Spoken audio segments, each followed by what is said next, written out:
start off stating the obvious. Obviously, a very disappointing season. Didn't go the way we wanted it to go. I hate it for our fans. I hate it for our players.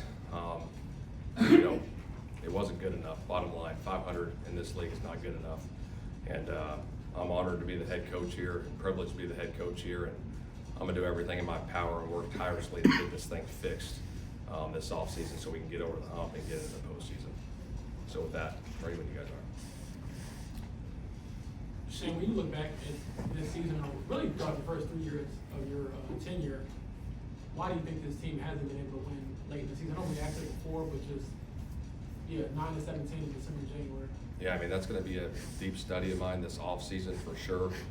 I think it's a mindset. I think it's a belief too, that every time you step on that practice field, and it starts with me, and possibly looking into even more like in the game situations. We do them. I need to probably do them more to put those guys in position to be successful.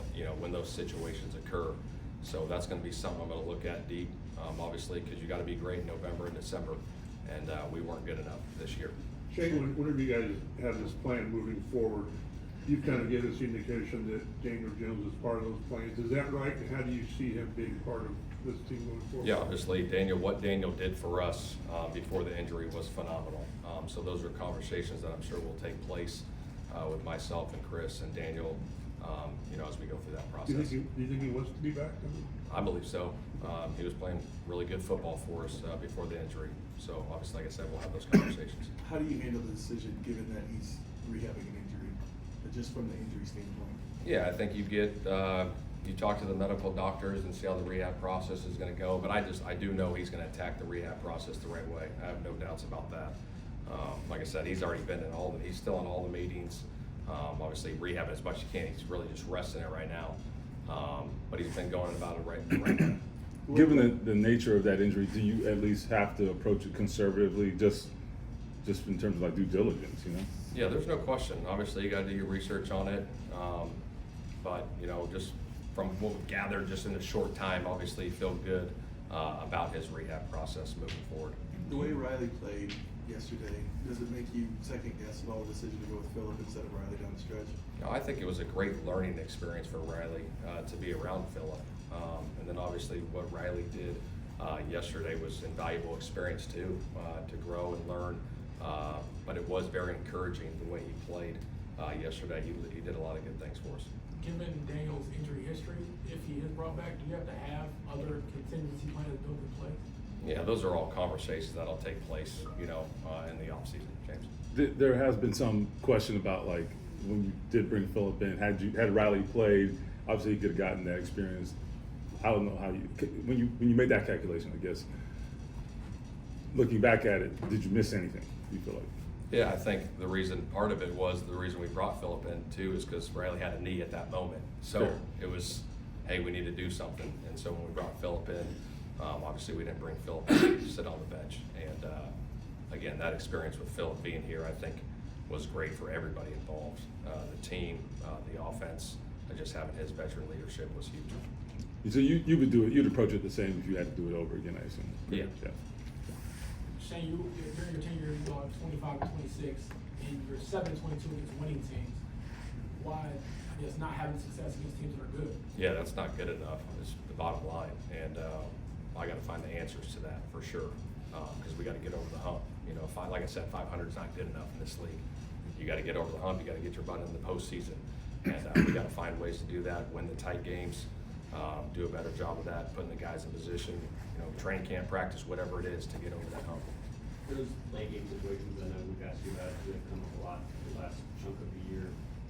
Where does that come down to execution? Is that some player stuff? Is that, like you said, working on some different things in practice? How do you plan to attack that stuff? Yeah, that's what I'm saying. That's going to be a deep dive study for me. We know this league. You look around the league. You saw a game last night that came down to a field goal. That's what this league is. It's going to come down to that. Like I said, it's going to be a play there, a play here, a call there, a call here to get that thing done. And I think, again, it's that belief that, hey, we're going to find a way to win this game no matter what the circumstances are. And, that's what I got to do a good job of coming up, is instilling that belief. I think the guys do believe it. I think it's just got to be a little bit more. It's got to be a little bit more to get over the hump.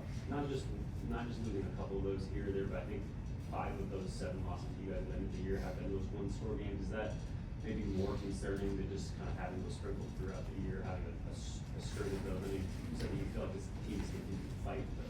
Yeah, that's the one thing I will say about this team is that it could have been easy to just fall down and bow. Like our guys were in the games, we were battling like crazy, and obviously we fell short. And like I said, we got to find ways to win those games. We have to. Jay, I assume you talked to the team already this morning. What did you share with them?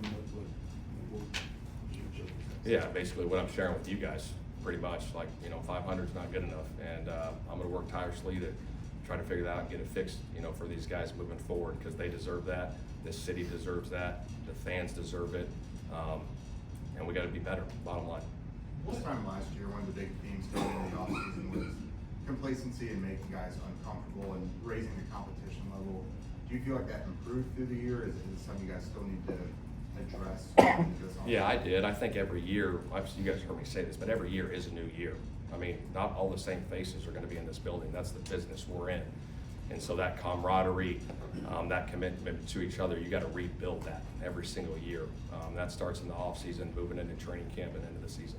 How do you balance having so many key players get hurt down the stretch versus the sting of 7 straight losses? Yeah, I think I've learned in this league, being in this league for 16 years, that injuries are part of it. We all know that. And you got to find a way to overcome those injuries. As a coaching staff, as players, whatever it is, we always say next man up. It's a cliche in the coaching world, but it is the truth. The next guy up's got to show up and play. And as coaches, we got to put them in a position to go be successful. Shane, there seem to be like a lot of questions on defense down the stretch. I mean, how much scrutiny does that side of the ball deserve right now, and how deep do you have to dive in and get that? Well, we'll dive into everything, but it's the ultimate team game. I'm never going to put it on one side of the football, whether it's offense, defense, or special teams. It's all of us. We're in this thing together, and everything's got to improve and get better. That's the bottom line. How With all close? the personnel decisions you got to do, as you stand here today, do you see a role for Anthony Richardson next year? Like we'll see, I mean, the biggest thing is the eye limitations. That's got to get healthy, and those are conversations that will take place, Chap, in the future. How close or not close do you think this team is, being 8-2 and then finishing 8-9?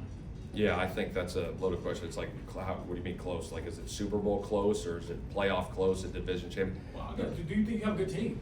I do think we have a good team. I think we've shown that early in the season, but it wasn't good enough to end the season. You know what I mean? It wasn't. That's the bottom line. And so we got to find a way to get over the hump to get into the postseason.